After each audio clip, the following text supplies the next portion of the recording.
la suite de mon sujet sur Rebel Ridge que vous pouvez voir sur vos écrans, le lien comme d'habitude en description, disponible en description, je me suis dit pourquoi pas faire une présentation du long métrage qui lui a servi d'inspiration, Bad Day à Black Rock de John Sturges. Bien, presque beaucoup plus que Rambo, oui.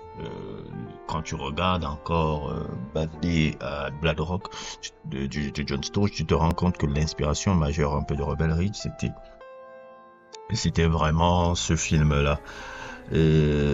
Surtout par l'ambiance, thriller et psychologie aussi qui règne un peu là. Ces deux films-là partagent un peu ce truc-là.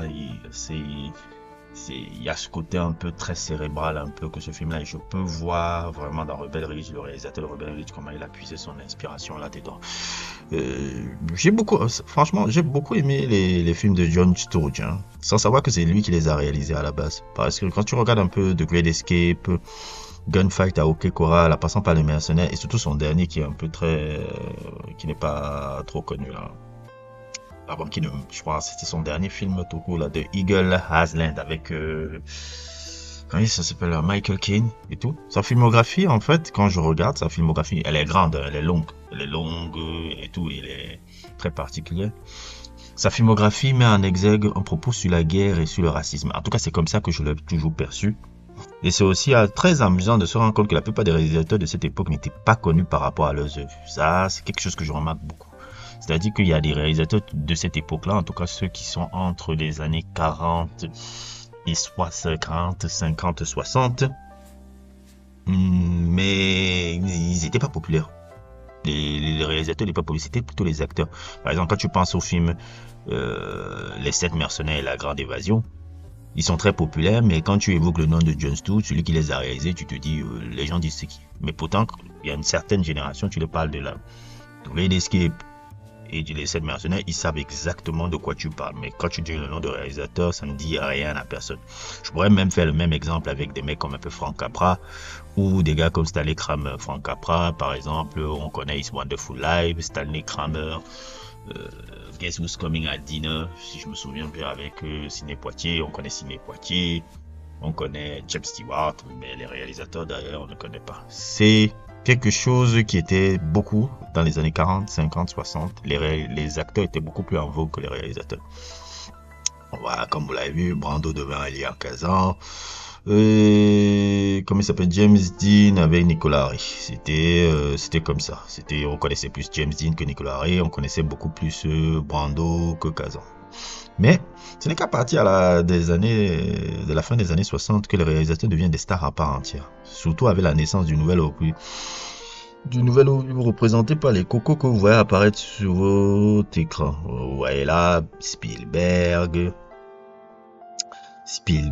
Scorsese, je pense c'est De Palma, Lucas, Coppola, tout c'est avec cette génération que cette génération que le mot réalisateur est devenu synonyme de glamour pour le grand public. Traduction, les réals du nouvel Hollywood avaient accès à la belle go comme les acteurs dorénavant, comme vous pouvez le voir un peu sur ces images. Ce n'était plus truc easy, alors que quand tu réfléchis à leurs aînés, ils n'avaient droit qu'à Bourbon à la maison. Ce privilège était réservé uniquement aux acteurs. Vous pouvez voir un peu la comparaison entre Marlon Brando et Marilyn Monroe et le grand réalisateur John Ford et sa compagne Marie. John Ford, c'est un peu un gars qui a réalisé des grands films de western, surtout avec John Wayne, mais un des films de lui que j'aime beaucoup, c'est comment ça s'appelle encore ce film là? Il y a deux films que j'aime beaucoup de lui là.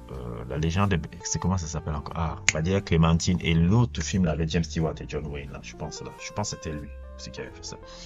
Vous voyez, c'était pas le même glamour pour les réalisateurs à cette époque, alors que le nouvel Hollywood, c'était comme ça. Bref, parenthèse refermée, revenons à notre film Bad Day à Black Rock. Bad Day à Black Rock, vraiment, c'est un film qui a excessivement vieilli et qui a apporté les codes de ce qu'on a appelé le néo-western. Le néo-western, c'est un peu quoi? C'est quand tu incorpores un peu les codes de western, mais dans une époque actuelle. C'est-à-dire que, par exemple, le western, c'était où tu fais des films un peu dans l'ouest et tout. Dans le néo-western, par exemple, quand je prends un peu l'exemple un peu des films un peu comme No Country for Old Men, c'est un néo-western des frères Cohen, puisque ça se déroule le film se déroule à l'époque moderne dans laquelle on vit. Et quand tu regardais Bad Day à Black Rock, c'est aussi un film qui se déroulait à l'époque où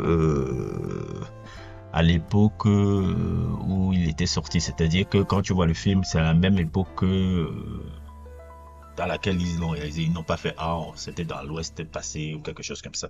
Si vous voulez même voir une autre belle explication un peu sur ce que c'est, il y a ce très YouTuber là, qui s'appelle Modern Western un peu, qui est très intéressant. Il a même un sujet sur Bad Day à Black Rock. Je vous mettrai le lien en description.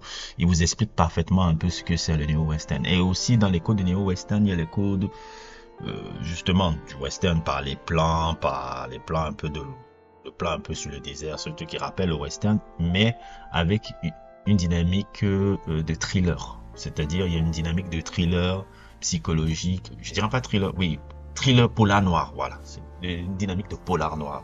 Truc parce qu'on est dans une enquête un peu. On est un peu dans une enquête un peu particulière et c'est exactement ce qui se passe un peu dans ce film-là, puisque Bad Day à Black Rock, ça parle un peu de ce scénario d'un manchot, John G. McGrady, qui descend d'un train dans le hameau isolé de Black Rock dans le désert californien. Il arrive un peu parce qu'il est à la recherche un peu d'un homme nommé Komoko qui est d'origine japonaise. Et de cette recherche-là, les hommes deviennent hostiles envers lui parce qu'il pose apparemment des questions qui sont très trucs. Parce que quand on découvre après dans l'histoire, le Komoko a été un ami un peu de ce gars-là, de ce manchot-là, qui apparemment l'a sauvé à la vie dans la guerre. Il venait un peu le rendre visite, comme ça faisait des années qu'il l'avait pas vu et qu'il voulait le truc, et il se rend compte que la ville devient hostile depuis qu'il pose des questions sur ce fameux Komoko, et on se rend compte qu'il y a une petite machination, un petit complot qui s'est passé un peu autour de ce personnage de Komoko qu'on ne verra pas, qui est un peu, on va dire, le MacGuffin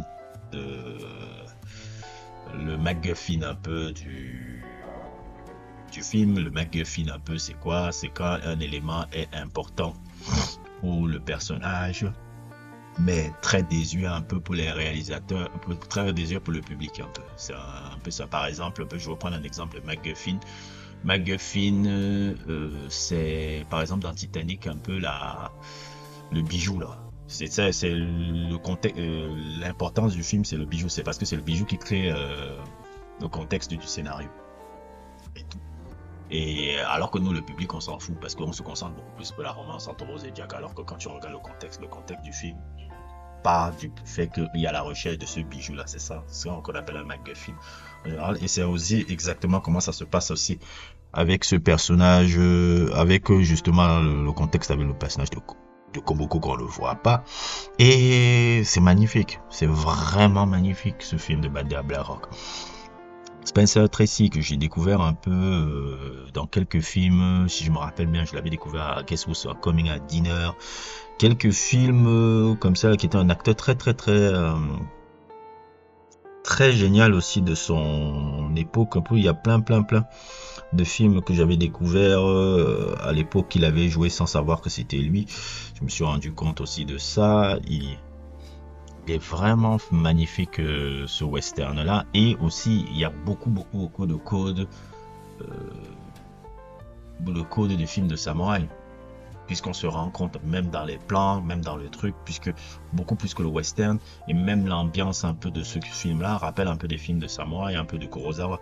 Je pense à Sanjuro comme ça, un peu en citant un peu dans la tête un peu des trucs un peu comme ça. Je sais que John Stouch, après, qui était fan de Kurosawa, a réalisé les 7 mercenaires quelques années après, mais tu pouvais le voir des gens dans ce film là qui avait déjà aussi ces codes là, fortement importants et tout. C'est vraiment un film. Le casting est vraiment génial. Vraiment génial. Il y a des acteurs un peu qui me sont marquants un peu pour moi de l'époque. Je sais qu'il y a des mecs un peu qui faisaient un peu la première apparition, comme Lim Varvin, qui va devenir très important un peu. Après, il y a Ernest Borgnine, qui est un de mes acteurs préférés aussi de cette époque-là. Fabuleux acteur. Je vous conseille ce film-là qui apparaît de ce acteur-là, qui s'appelle comment ça s'appelle encore? Marty. Je crois qu'il avait eu un Oscar même pour ça à l'époque. C'est un très beau film, Marty. Très très très très beau film.